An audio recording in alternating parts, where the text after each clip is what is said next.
I finished the Catamaran in June of 2020. I knew that certainly for this contest, I can't bring a boat, but I can enter it in the specialty class if it's attached to the truck. And I had wanted to do a last generation El Camino, so the truck came after the boat, but always intended to be the tow vehicle for the boat. So technically one's a supporting actor for the other. Right. They're both gorgeous. We're not sure who the hero is yet. Mark and Bob tell me that the truck has to stand on its own merits. In this contest, the Catamaran is just an accessory for show.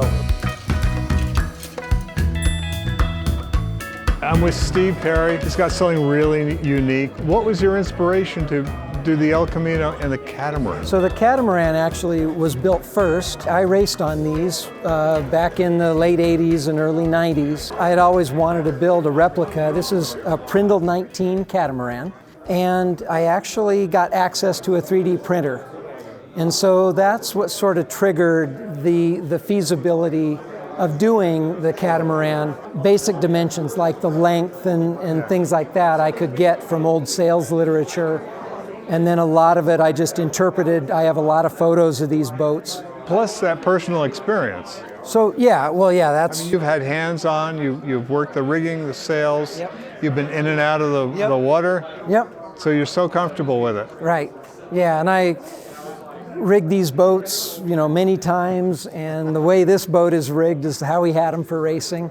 So to get back to your question, it was really access to a 3D printer and being able to make the hulls. It's a great eye catcher, and it's great to see rigging. It's guys that build cars and trucks and everything, and if you don't go to an IPMS show, you don't get to see that, but you got it here. Right. Some of the material I use, this is called Easy Line, and it's elastic.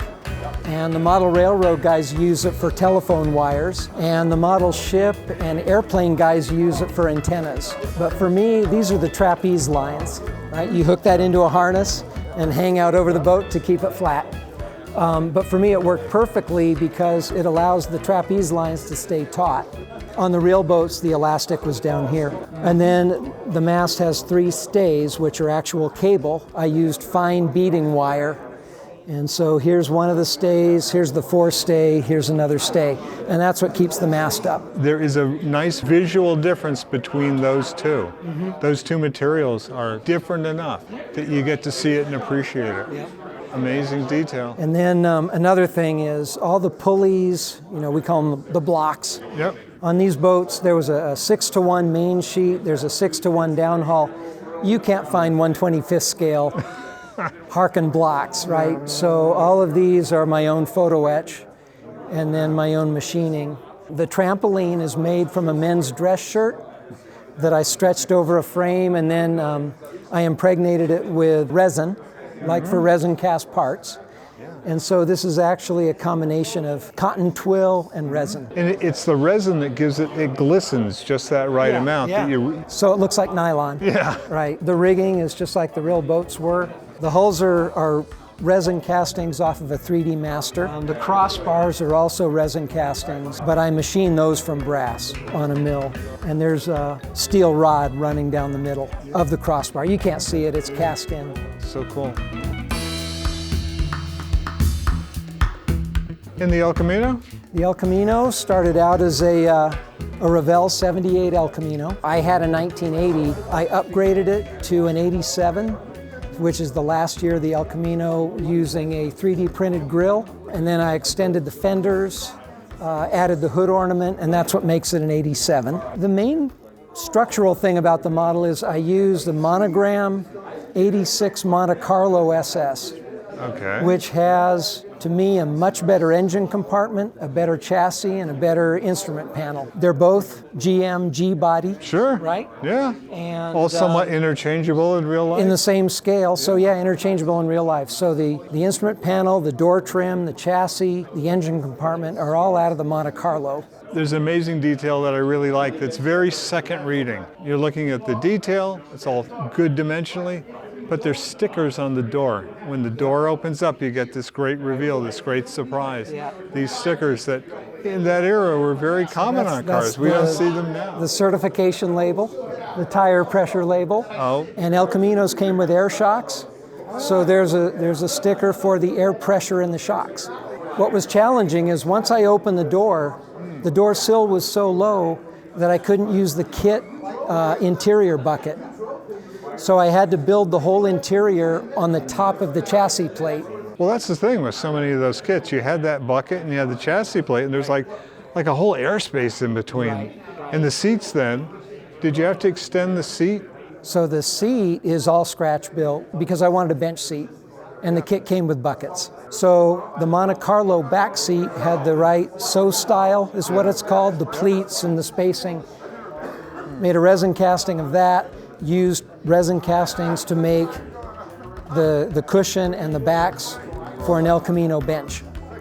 And they're working, the seats fold, the seat belt retracts, and the armrest folds, and there's magnetic latches to hold them in position. Oh, love it, love it, love it. That's what, yeah, that way they line up every time. Yep, and of course with a bench seat, you have your gear selector on the column. So I have the gear selector and I machine the knobs from brass. I love it when it drops down and lines up like that. And then on El Caminos, they had a hood support with a clock spring, and those actually function, they articulate, and one of them has a magnet built in, so that when it's open, it's latched open. And these are fun. They actually, you gotta listen, that's the best part. And the wheels are from a Monogram 85 Camaro, but the tires are from an MPC El Camino. I really liked the Tampo printed raised outline tire letters. I think that's so period correct. Yes. So I used the wheel but made a brass rim, and the tire just mounts on the rim without any glue. Sure. To hold, I mean, that keeps it snug enough that it stays in place. Beautiful piece. And the other thing about the El Camino, it's the Conquista trim. So that was a very popular option. Was that like the highest option at that point? It's the two-tone paint option. Okay.